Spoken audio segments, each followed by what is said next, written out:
All right, today we got the John Deere S130 lawnmower, riding lawnmower. Now, previous models, they had the D's and the E's, and it looks to me like they may have combined a couple of features. If you saw my other video where I was talking about the difference between the D's and the E's, the E models were a little larger and had some wider tires than the D models. And this one has wide tires just like the E models. All the S130s I've seen have come in with those really wide tires on the rear. First thing you're going to notice, nicer hood. Looks a little better, got a cool little hood scoop on there. And I'm just going to show you the things that I've seen as a mechanic, the improvements. One thing that I noticed right away on the hood was the headlights. Now, if you saw in one video I did showing you about how to, the headlights, how to fix that there's a little screw underneath the decal there. Doesn't look like that's the case anymore, and we were always seeing those old headlights always popped out of position. It looks like now they may have fixed it where that screw is up top, and it's probably, you got to take this plastic off to access it, the green part. But it looks like a much better design. Hood looks really good. Got a little bumper on this one.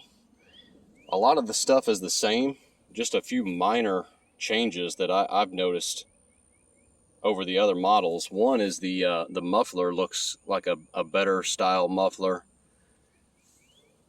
A lot of times I would see the welds break on the other one. I'll maybe have a photo of that. This one has an electric clutch.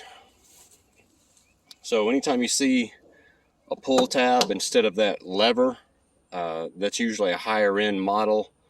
And it means that it's got an electric Pto clutch. It means you're going to have a clutch right here. So your crank is coming down here, spinning inside of there, and then when you engage that, it locks it up and starts turning the belt for the deck. Now there's another belt underneath there and a pulley above this that is sending power from the engine. You know, you got a belt, then it comes down here to the hydrostatic transmission. So you got, and this is really nice versus one that you shift and all that, so you can just kind of ease forward and let off of it. And one thing I have noticed, it's a little smoother, and we did have people complain that as soon as they let off that, it stops while it's supposed to, and they would complain thinking it's something they'd push down on it real hard and then let off of it real hard, and they would complain about, oh, it jerks forward and jerks away. Well, they didn't realize that kind of, it's made to be that way. But getting back on the clutch, if you have an electric clutch and that thing goes out, it's going to be pretty costly compared to the models that just have the mechanical activation of the blades, where you have a lever up here, and what that does, it has a pull cable and pulls the tensioner on the deck, and that tightens up the belt and engages the blades. That works great as long as you're keeping your deck clean, which most people don't. As you can see, this customer here, you need to just keep it clean. They've gone through the effort of putting a hose on the attachment to clean the deck underneath it. That's great, but you need to use air or water or something, get all that trash off the deck. I've seen a lot of these with the easy change. I get why they want to do that. It's very convenient for some. You might not like it. Check out my other video of how to swap that out to a regular oil filter and make your oil changes a lot cheaper, and you can change all the oil. But other than that, the seat's a little different. Just the ride, it just feels a little better. I'm thinking they probably put maybe the E model frame body, it just seems like it's bigger compared to the D models, just slightly bigger. It feels more comfortable while you're riding it. The engine's pretty much the same as before. This one's missing the little cap for the button. You have to push this down when you have the blades engaged and you want to go in reverse. One other thing I've noticed, they got away with that goofy little fuel gauge. It was like a mechanical gauge right here, never really was accurate. There is no gauge on it now. I guess you're just going to have to pop the gas cap and see how much you got in there. So let's crank her up. Looks like they tried to plug it on the side. And don't put this stuff in your tire. Just plug it. Alright, so let's crank it up. Push the brake pedal up. Now, a lot of them will have this where you push this throttle up to a point right here, and that's max throttle. Then further up is the choke, and then you let off the choke and it comes back. And a lot of people don't even realize, they sit here and try to crank their mower with it throttle all the way down. They say it won't crank, and they don't even realize they have to choke it. But this one's warm, it should just fire right up. Let's cut some grass.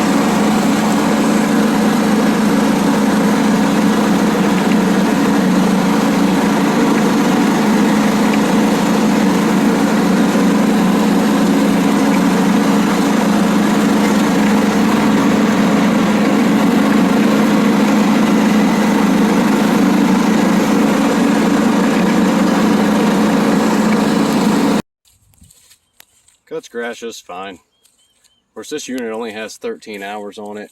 One other thing that I see people do a lot is they try to cut too much, too tall a grass, too fast.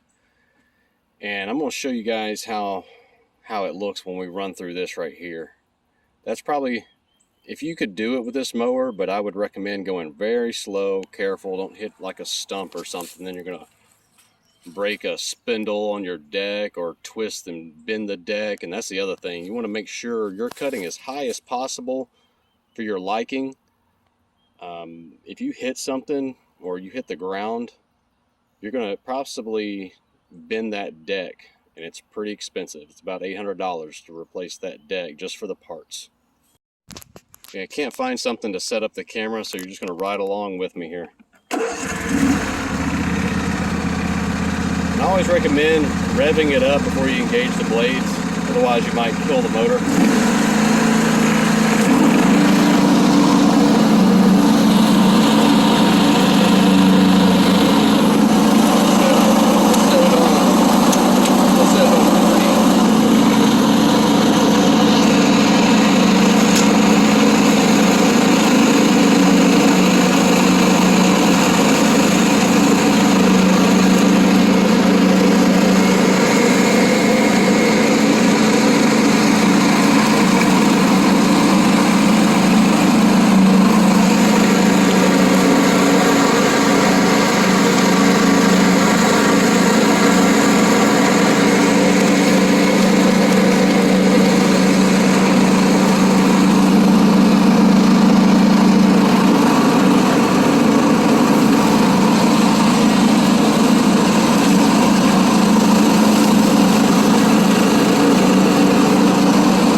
Overall, I really like the S130. I think it'd be a great mower.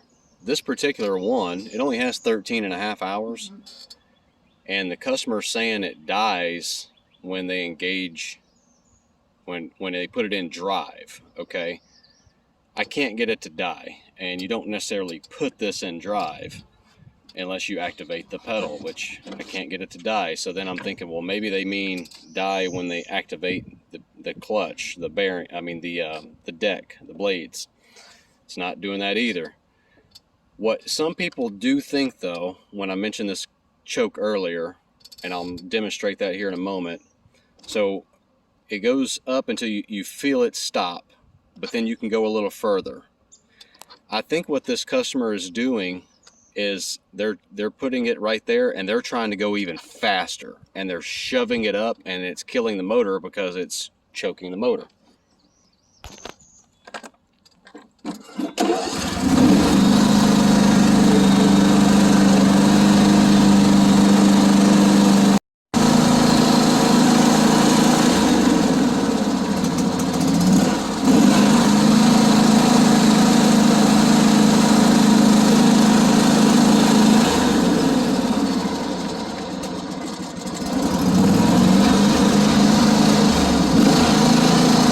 Just real quick, here's an S100. You'll notice it's got the small rear wheels, and it's got the old style seat, got the new style hood. Looks like it does, this one does have this is the fuel gauge I was talking about. They're not very accurate. And real quick, I'll show you an S170. These are really nice, taller tires.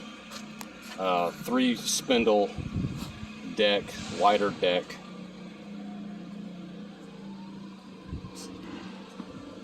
And there's the price. 24 horsepower motor.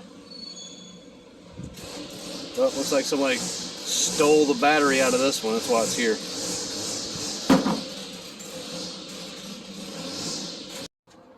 So here's a S130 seat. And there's a S100 seat. You're gonna like this one better because it's not gonna hold water.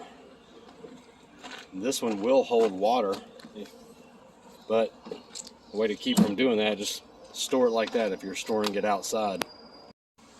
So quickly, just to recap, what you're getting with the S130 over a D130, you got a better looking hood, better light design, you got a better muffler, and you don't have the fuel gauge anymore. Other than that, other than cosmetics, this piece right here is exactly the same as the past models. This instrument cluster, this dash is new and improved. Steering wheel is the same. Seat is different. You got wide tires like the E models. And got a bumper on this one that might be an option, but the deck, the parts of the deck, everything else is exactly the same as previous models.